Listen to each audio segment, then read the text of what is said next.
high achieving, highly anxious, the mental health cost of success.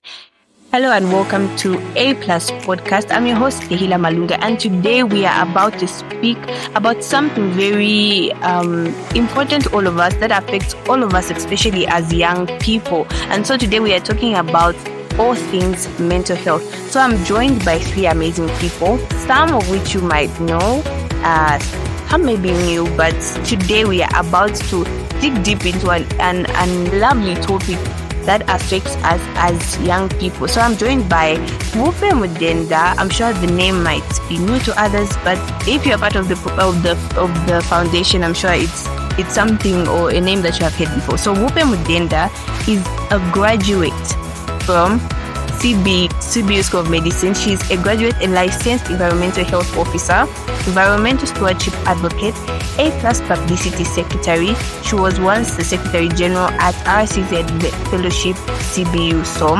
Rotaract Project Director at CBU SOM.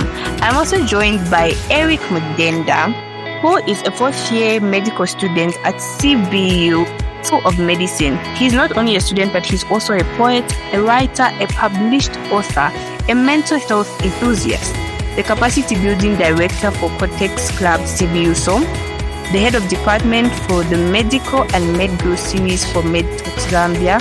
He is the current president for the Mental Health Matters Movement CBU SOM.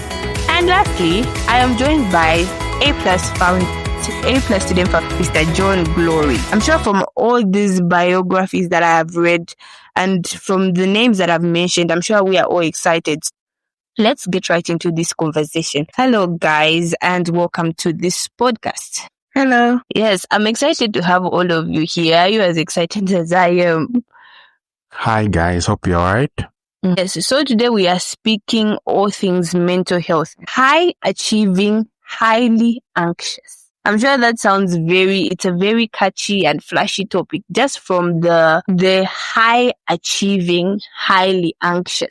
Eric, can you break this down for us? What does this mean to you? What does it look like? High achieving, highly anxious. When I hear this expression, I remember a quote that I love so much over the years. Thought is that we don't just become. To become, we go through. So even as we are involved in trying to achieve something, obviously we have to pay something. And sometimes the cost for paying is for us being anxious. So even as we are trying to be highly achieving individuals, in the end, it will come with a cost. Be anxious, be worried about our grades, about our way to success. So all of these can have a toll on our mental health. And we're talking about this important discussion for us today. Nice. A price to pay. For every success, there's a price to pay.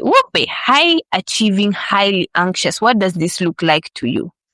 So this one strikes a chord because I've always been a high achieving girl from way back. And it's not just something that will happen in a day or something. It's something that brings about broken relationships, broken friendships, and also weird comments from people. And this has a toll on our mental health, whether we like it or not. So high achieving individuals are people that also have mental breakdown. They're not always just the strong ones in the room. Yeah. I'm loving this conversation already. I think it's deep already. All right. So I heard Bupe say something. She said, I've always been a high achieving girl. So first, before we even go deep into the mental health aspects, and even before we look at the fact that you were a student not so long ago, how does it look to be a high achieving girl before a lady, of course? How does it look? What does it look like to be a high achieving girl, and how have you handled the whole process of being a high achieving girl, and how have you maneuvered things in your younger age? Okay, thank you so much. So high achieving looks like this in my eyes. From the very onset, I've always loved school. So for me, school was never really a challenge. So when I say high achieving, I mean top of my class, best grades, awards from home and both home and school, getting in the good side of the teachers' books, being the envy of the class. So that I loved so much. Yeah. And so from a young age, I knew for a fact that I didn't want to be the same as everyone else that was around me. they wanted to achieve the bare minimum, just passing through school and not striking or making a difference. For me, if I top the class, then you're 100 marks behind me. That's what Definitely. I meant. Yeah. So high achieving for me was topping my class, being the best that I could be, well behaved at home. Even in my friendships, if I say we are friends, then the care will be there. You'll see it. I'll just care for you. So even in the friendships that I made that time, even up to now, when I say high achieving, it's actually high achieving. So now, how did that affect you? Because of course, if you're on top of the class, there's going to be that tension with other people. Of course, you're going to be affected in some way. So how did that affect you, and how did you deal with that so that it doesn't affect the fact that you want to be on the top always? Yeah, so like growing up in my primary, they had the notion that girls cannot learn science. So I made sure I was top in science. And so that came with questions from teachers, and they said all the time that my teacher helped me or marked me right. So at some point, I was given a test from different teachers. For my teacher, actually, I was in 7C, I think then. My teacher, I got 2 questions wrong. Then they gave me from 5 other teachers. I totaled everything. I was just getting everything total like that. And so teachers always looked down on me. And then at home, not all my siblings were also shining that way. So I would be ridiculed at home because you think you're coming with these grades. You think you're like the favorite of the house or something like that. But the person that helped me so much to deal with these negative thoughts or things that came up was my grandfather. Because for him, he would always tell, just do your best. And the rest will sort itself out. And he always wanted to see the best out of me. And he says, as long as you have the books in your head, no one can take them out. So yeah, my grandfather was a big part of me scaling through the negatives. Yes, he was a constant positive reminder. He always told me the good side of being at the top and not always just looking down on me. Yeah, but it did have a toll on me because I thought I wasn't good enough. I thought maybe being the best in class was not a good thing at all. Sometimes I would dwindle, but I would still be the best because I like to be number 1. Of course. And from that, I picked that sometimes you just need a positive someone. Just one person is good. It's enough. Eric, we understand you're still in school and studying medicine, MBCHB, Bachelor's in Medicine and Surgery. That already is a program that people look at and say, okay, like medicine, guys. Because, like there's just that aura around the program itself. How are you currently navigating being a student, and have you faced, I'm sure you want to be at your best. And how do you do it? Because of course there's that anxiety, on the words, I need to answer questions. In the test, I need to know this. So how are you navigating that currently? Thank you so much for that nice question. I feel like for a start, you're right. I think for the beginning of the year, there was so much excitement because now you're on the wards, on the clinicals, you're doing medicine. From textbook to seeing actual patients. But with that, a price comes along the way. Aspect of being drained, overwhelmed, doctors worrying you, embarrassing, you know the drill. So can be overwhelming. But I think at this point, I want to quote my sister. She says that I'm a community project. Yeah. And in a way, she's right, because I think along the way, I have been helped immensely by people from as far back as primary school. There have been teachers, there have been my sisters, there have been older brothers, cousins, because they've all come along the way. And I think the first to mention for now, I think from MCS, Dr. Elvis Ngala has really been there for me. He's been someone I've looked up to. His example has helped me navigate a number of things I faced. I think they've been there for me, and through their guidance, it's tricky, tough, but then so far so good. Okay, so you've mentioned wiring. As long as a medical student, you don't want to be wired and embarrassed in front of everyone. Has that ever taken a toll on your mental health? Have you ever felt like, okay, this now, I can't do this? In the beginning, yes. I think in the first situation we had pediatrics. In the first week, I remember going back and I was saying, am I really intelligent? Do I deserve to be here? But then I think along the way, you remember that you need to have thick skin. Yeah. This thing, it's also for the best. At this point, I think for me, I love quotes. I love reading. I love public figures. So there's this well-known speaker, Vusi Tembekwayo, mentions to say that lament not the experience, but celebrate the chance to have it. Celebrate the person you become at the other end of it. So worrying may be there, it may be embarrassing, but then think about the outcome. Think about how you'll be when everything is done. So for me, knowing that alone has helped me so to say, take in all these punches for now, but in the end, shall be all smiles. Hey, okay, interesting. Now we know that Mr. John Glory doesn't just do school. He's also a leader. Somewhere.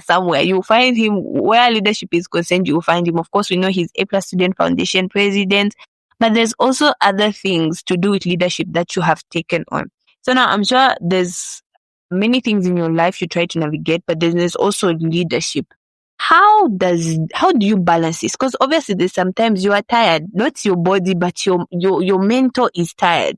So how do you deal with being a leader and being a student and being just you with family, as in not family, you're married, but like family, your brothers and sisters? How do you deal with this? Wow, that sounds like a really on-point question because I really identify with it. There's a question which maybe, somebody might ask to say, have you, ever looked like you have it all figured out, but inside you are breaking down? And I think that's really the reality for most leaders, not only student leaders, but even leaders who are up there. You'd sometimes look at some of us and some of these people that are in leadership and say, oh, wow, this person, they have it figured out and all that. But actually, they're actually having struggles, they're having battles that they're fighting inside. So if I'm going to stand here and say,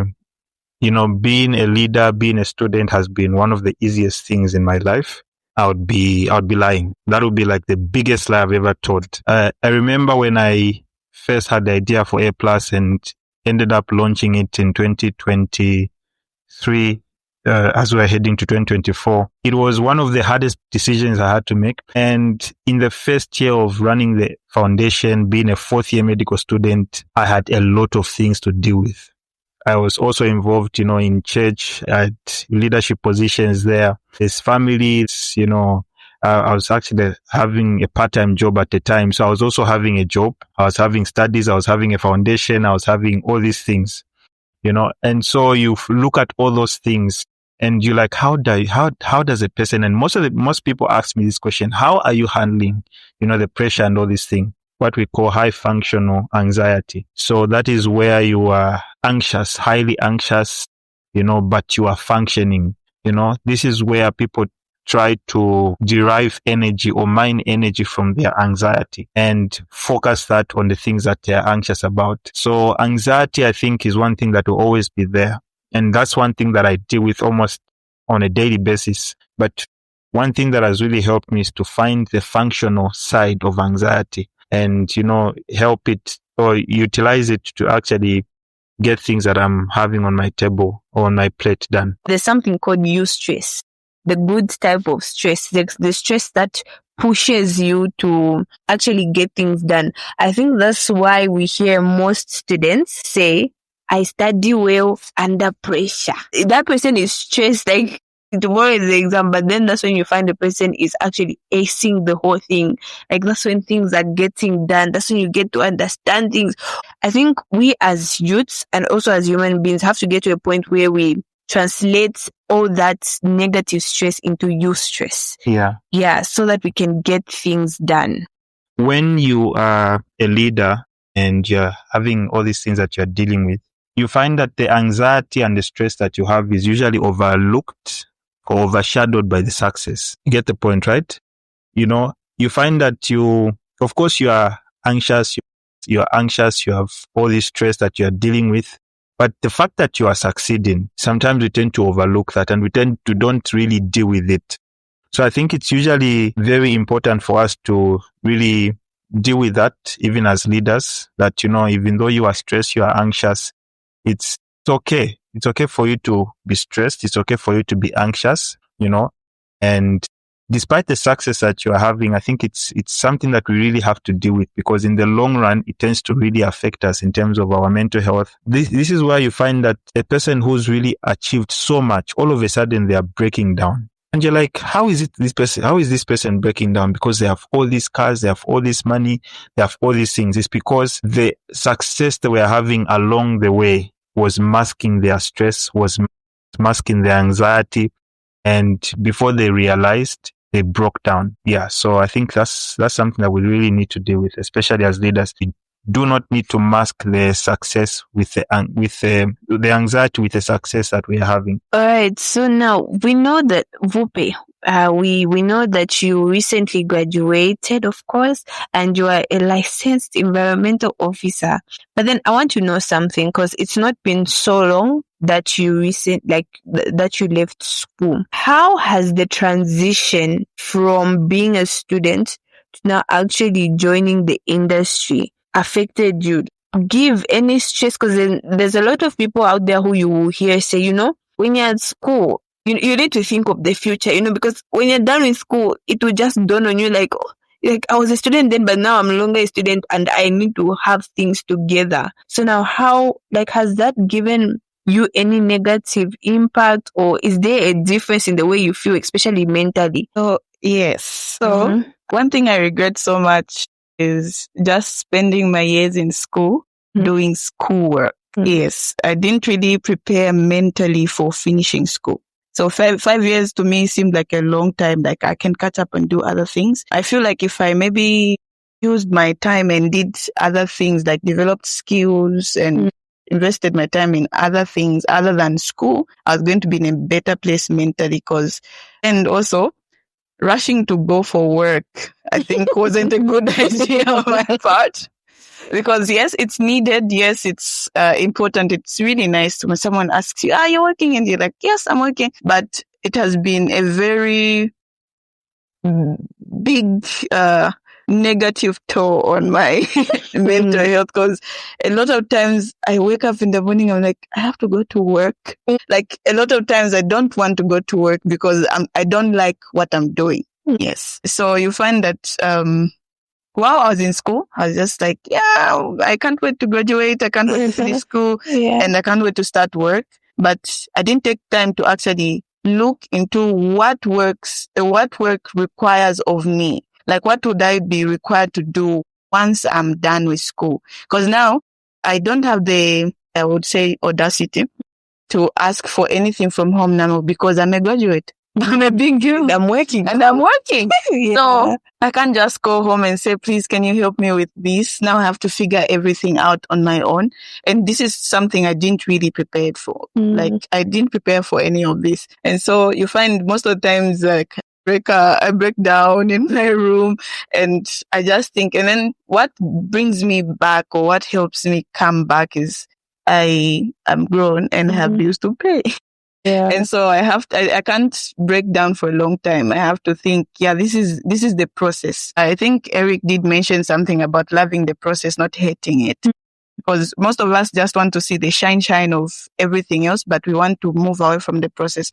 But if I must work in the future or be employed in any other company, I must pass through this process and I must love or endure it. And I must find the mental capacity to deal with it. And so it's been a growing phase, if I might say. I'm no longer just crying about stuff and ending there. I cry and then I find a solution. And then also, I think talking to people really helps.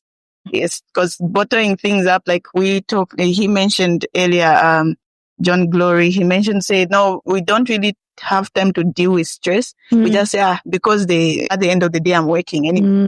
No, we deal with stress when it comes instead of bottling it up, because when it spills over, it's not good. Yeah. That's what I would say. Ambulance mentality. Yes,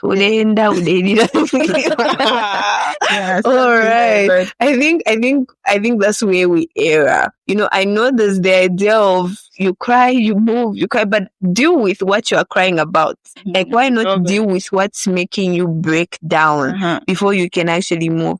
Of course, I think one thing about high achieving youth is you don't want to pause. It's like, you look at the world and say, I pause. People will look at me and say, have you seen he's slowed down on his leadership? Have you seen that he's dropped some of his positions? Or have you seen that this person is doing less activity and what? But one thing we should understand is You will not do all that if you're not mentally all right. You cannot. Like, how do you handle leadership? How do you handle being the president of a foundation? How do you handle being a student? How do you handle being the president of mental health? How? And just maybe to add on that, there's what we call what is called the imposter syndrome. The imposter syndrome. Yeah. Yes, where people have the fear, or we have the fear of being found out. Yeah. I'm highly achieving a lot of accomplishments. So what would people think if they found out that I'm struggling with this? Yeah. How would people think if they found out that I'm lagging behind on this part of my life? Maybe spiritually you're lagging behind, or maybe mentally, emotionally, or your relationships are crashing. There's that imposter syndrome. And I think, like Taylor said, these are things we need to address right there and then. If it means you need to step back on some things and really deal with one or two things and then get back on track, I think you better do that, because if you don't, you keep on moving in the fear that, I'm supposed to keep my name up there. To know that. I'm supposed to be consistent. I'm supposed to do this thing and do that. Yeah. But you find that at the end of the day, this is where you find that people break down. Yes. And I think one thing we all, especially youths, I think there's the pressure of seeing other people do things. So Eric is the president of what? Capacity building what? He's also the what? He's also studying medicine. What about me who is just a medical student? And then I'm feeling all this anxiety and I'm stressed, and then I should stop. I'm only a medical student. So Eric, I have a question for you. You have a lot of things going on in Cortex Club, capacity building, director. You are the president of mental health, matters movement. That's a lot. And then on top of that, you're a student. And of course, being a student might take a toll on you, or being a leader might take a toll on you. How do you strike that balance to begin with? Thank you so much for that once again. I feel like for a start, for everything I have tried to be intentional. I've noticed from everything I'm involved in, from Match Talk Zambia, Cortex, Mental Health Matters Movement, there's one intersection there. Yes. The brain. Definitely. Yeah, so for me, it's the brand I've tried to build for myself. I'm not trying to be everywhere. I think by then I'll break down, I'll become too heavy for me. Yeah. So I've found things that I love, because doing what I love is no longer ito. Yeah. It's love. It's enjoyable. I look forward to doing the job. Yeah. So I've tried to refrain. People would come to, join this, do this. Like, I know.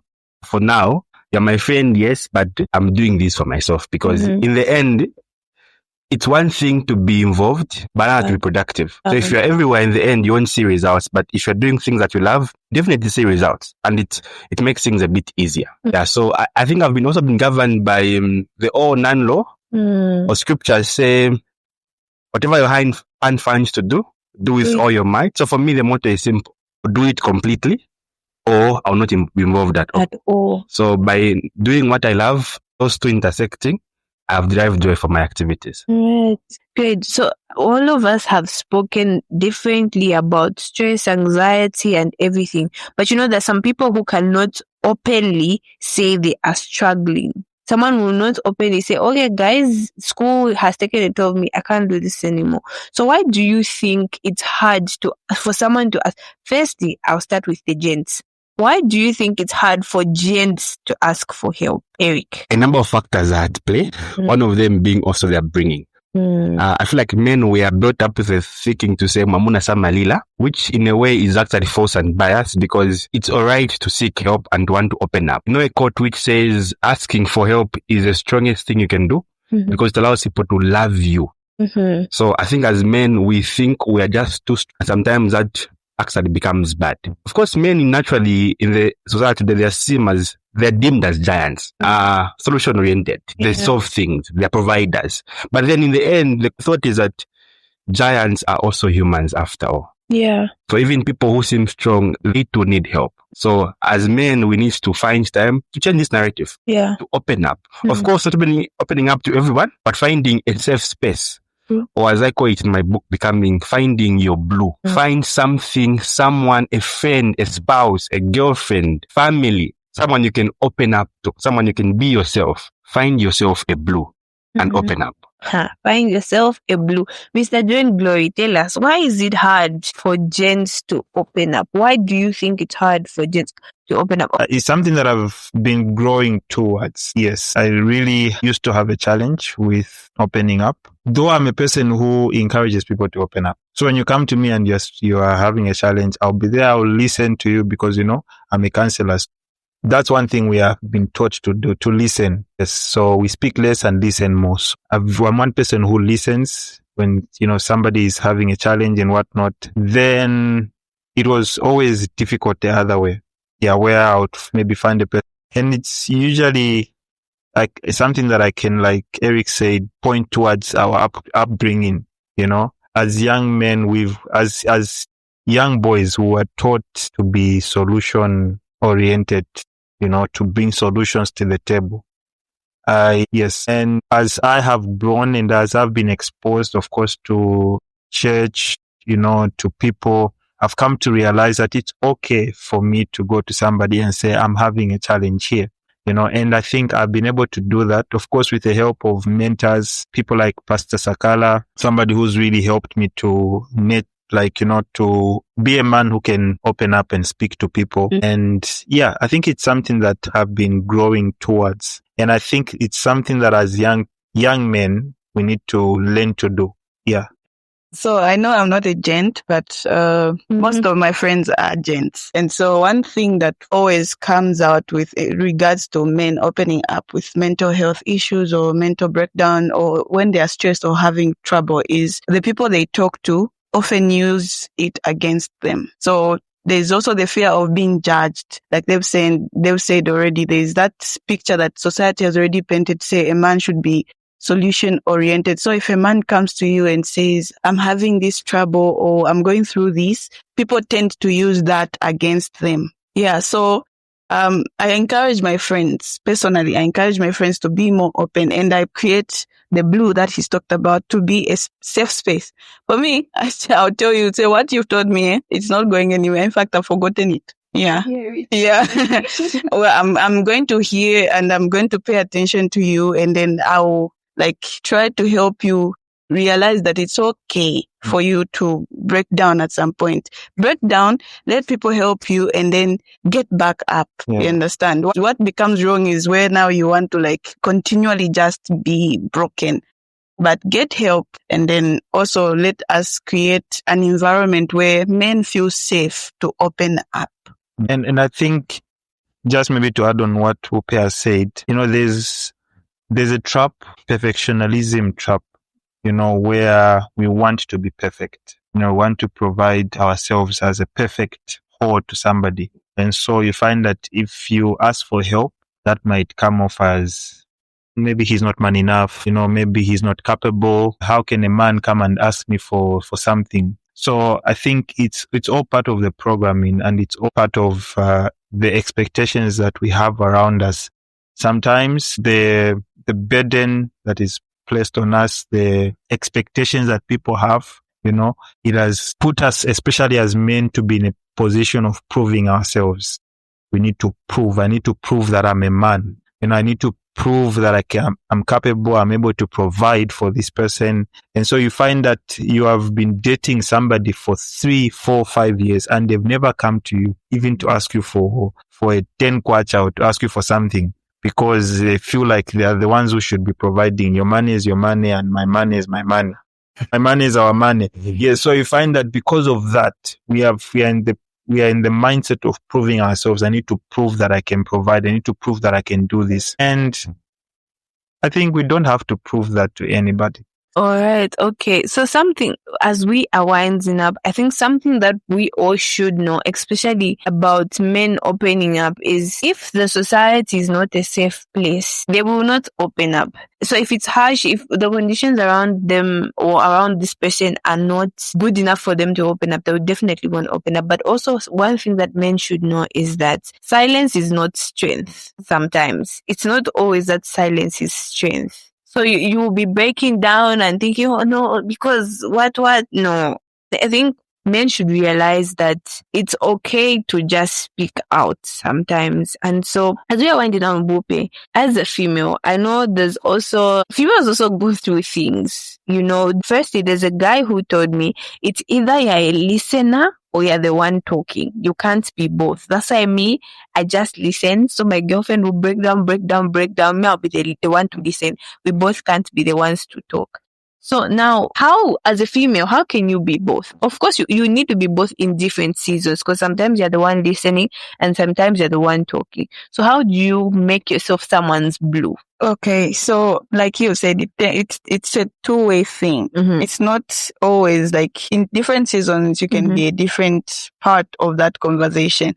This time you are listening, the next time you're the one talking.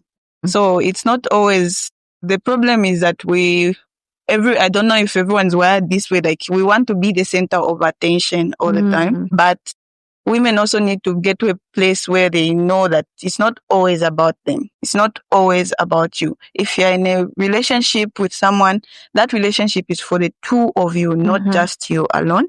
And also, if you're in friendships, it's the same. It's not always about you. Life is not always centered about you. So the other people are going to break down, and you need to be there the same way that you expect them to be there for you. So you can be someone's blue today, and tomorrow that same person can be your blue. So it's not always about you. You need to put that in your mind. And I think one incident I would maybe refer to. One of my friends, I had an argument with one of my friends, and then when I really got to listen, firstly, when you're arguing, you don't listen because both of you feel you're right. But then, like we said, when you're in the time, when you take time to listen, you find that the problem lies with you. So, like I said, I've always been high achieving, high chance. I'm mostly solution oriented. And then to find that sometimes people don't need the solutions that you're coming up with. They need you to just listen. Yeah. So if always you're coming up with a solution, you end up being the problem. Yeah. You understand? So sometimes your listening is the solution. Just let someone vent and whatnot. But you know that you could have done this, right? Yeah. But you know that this thing can be handled like, no. Sometimes take time, listen. So from that incident that I had with my friend, I noticed that I'm solution oriented. I don't let this person break down and finish and tell me what's going on. I just say, but you know, you can actually do this. Don't worry about this. No, you can actually come back from this. No. Sometimes let them vent and listen. Sometimes it's just the listening is the important part. Yeah, and someone feels cared for and loved when they are listened to. Same way it's for you. You know how it feels when you're talking to someone and someone is actually paying attention to you and they're listening to you. Apply that to someone. Let someone be that position for someone else. Great. So as we are closing this conversation, of course, I wouldn't want to do that, but as we are closing, I would like each one of us to share a healthy way to cope with stress as a high achieving individual, as a youth who's just trying to start up, as a youth who's in the middle of, I don't know whether to go left or right. How are some healthy ways to cope with stress, to cope with anxiety? Yeah. All right. So for me, let me step back a little bit from the healthy ways. Let me also, I think, bring up something that I feel every highly achieving, highly anxious individual out there listening to this podcast should do. And that is to redefine success. Yeah, I think redefining success is something that we really need to do. And I feel it should include emotional peace, rest, and authenticity. Are you emotionally peaceful? You know, that should be something that you should pursue day in, day out. You know, you must rest. Yeah, which also comes in as a solution, the healthy, health related, and as well as being authentic. I feel there's no need for us to paint a picture that we are not. People fall in love with authentic things. The reason why the BMW, the Mercedes-Benz are among the best vehicles out there is because they are authentic. The reason why we go for certain brands of phones, of clothes, is because they are authentic. I know when I get it, I'll get it. I'll get something authentic, something that will last long, something that will take me, that's something that is, I'm going to be proud of, and I think that's what we need to do as young people. We need to strive for authenticity. It's okay to be you, to present you as you. You don't have to take on a lot of things on your shoulders for people to see you. You know, people need to see you for who you are, for what you are as a person, for your purpose, for what you are gifted, about. And let me re-echo rest. I think it's something that is really, really important to every individual.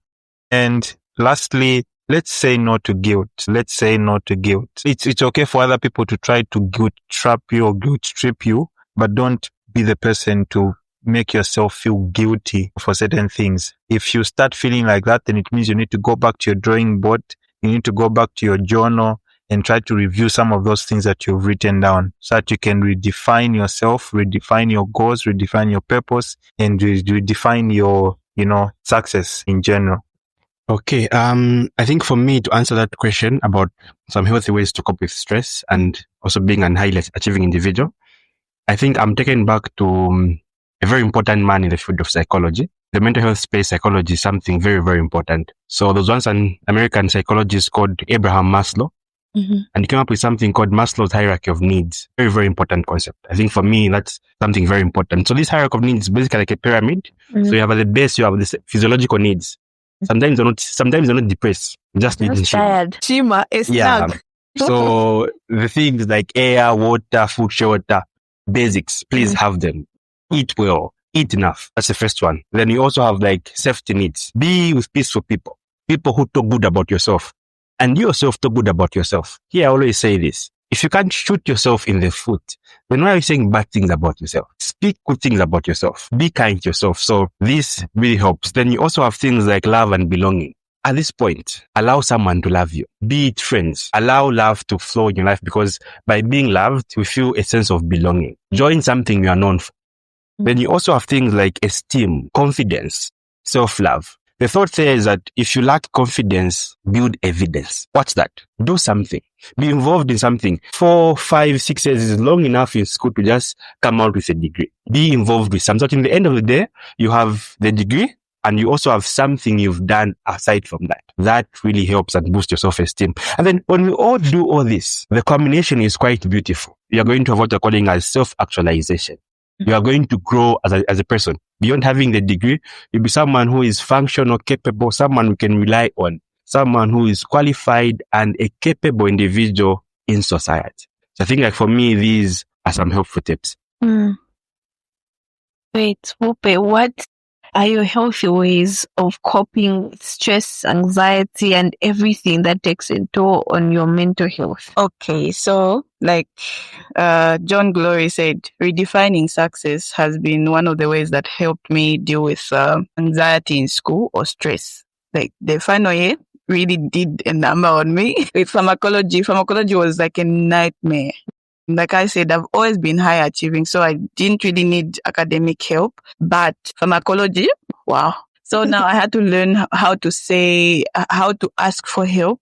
And that didn't help really because people have never seen me struggle in class. So they thought I was joking about it. They always said something like, you always say that you're struggling, but you still pass. And so, it was hard to get help there. But then now I redefined passing pharmacology as getting a C. Yes, all my academic life, I was always saying I need to get an A as a law, and pharmacology brought me down to a C. And so when I saw my transcript of my final year results and a C came, the caption read, "When God sees you through," because that I was so happy to get a C, and it was a redefining moment. Because I was so happy with the little that I managed to get. And then also, I love sleeping. So when I'm stressed about something, trying to find a solution when I'm in the heat of the stress does not help. But when I sleep a bit and then wake up and rethink the issue, it helps. And another way is doing what you love, like he and Eric brought out. I give myself to godly stuff like church service, cameras. I love cameras, and I think that's one way that helped me cope with final year because I was like involved in media stuff. If there's a meeting, you'll see me with the camera in that meeting, and I'll take so many pictures. And just after taking a picture, like once I just grab that emotion and I'll be so happy. By the time the day is ending, I would have forgotten what was stressing me and I would have done something purposeful and something that I would really love to show out or showcase to the world. So find your footing, redefine your success. Sometimes what you just need is the bare minimum, like a C that can make you happy. Yeah. All right. Just maybe to add on what Bupe has said, I think before maybe I can hand over to Tehila, if there's one thing that I would like the listeners to do, even after the podcast, is to encourage them to check on the strong ones, the so-called strong ones, you know? Yes. Once in a while, call Eric and say, Eric, how are you doing? You know, how are you doing for real? For real, how are you doing? For real? You know, it's amazing how that people will expect the strong ones to call them, and of course we do that. We try to do that in as much as we can. But sometimes we are the ones who need the phone calls. So I want to encourage you guys. If there's somebody whom you look at and say, that person, that person inspires me, check on them once in a while. The other thing is, I want to challenge the listeners to call for help if you need it. If you need help, call for help. Of course, it's not everyone you can talk to. Yeah, there are certain, exactly. So find people that you've identified whom you can trust. Of course, you may find that sometimes you trust a person but that doesn't mean you should stop. You know, it means you just shared with the wrong person. So find somebody that you can entrust or talk to and call for help. Then let me end with a quote as I hand over to Tehila. Mental health is not the absence of struggle, but the courage to face it. Let me repeat that. Mental health is not the absence of struggle, but the courage to face it. So let's be courageous enough to face those mental health difficulties that we are having. Amazing. This has really been a very good conversation, very deep. And for me, it has hit home because I remember there's a period of time where, let me tell you, when your brain is stressed, you feel it even in your heart, everywhere, everything is affected.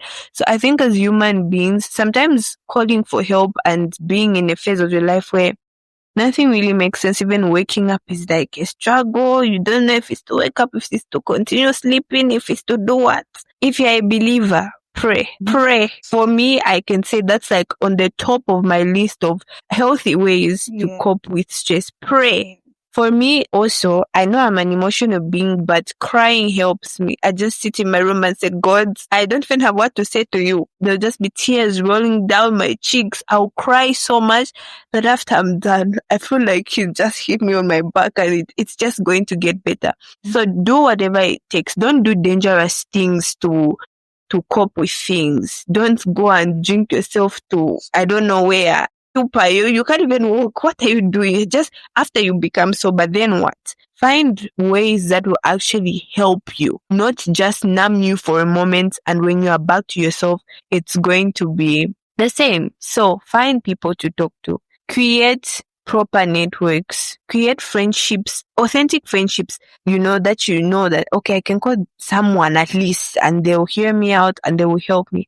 Also, everybody who knows Tehila knows that I encourage people to smile. Smiling is very therapeutic. Find something to smile about. Find something to be happy about. And also, as everybody here has said, almost everybody has said, redefine your success. If waking up and just going to the ward and being able to collect a patient is a success to you, please do it. Celebrate it. I collect a patient. Or I just went to the market and I was able to say hi to someone. Whatever your success is, if saving 30 kwacha a month is a success to you, please do it. Redefine your success. Smile. Please smile. Be happy. And remember that your mental health really matters. You know, it's not just about your physical well-being, but your mental is very important. Yeah. So this has been the A+ podcast. It has been an amazing conversation. I've been with great people. I've been the host, Tehila Malunga. It has been a very, very good conversation. I hate to be closing it, but of course you can join us in our coming podcast. Of course, we'll have very interesting conversations coming up. So watch this space. And of course, if you haven't followed us on our social media platforms, we are on Facebook, we are on Instagram, we are on X, we are on LinkedIn as A+ Student Foundation. So please follow us. Please, let's be impactful, trend-setting youths, right? As we make a better world for each and every one of us to live in. So this has been Tehila Malunga with the rest of the crew, Join Glory, Eric Mudenda, and Bupe Mudenda here on the A+ podcast. Continue being happy and remember, your mental health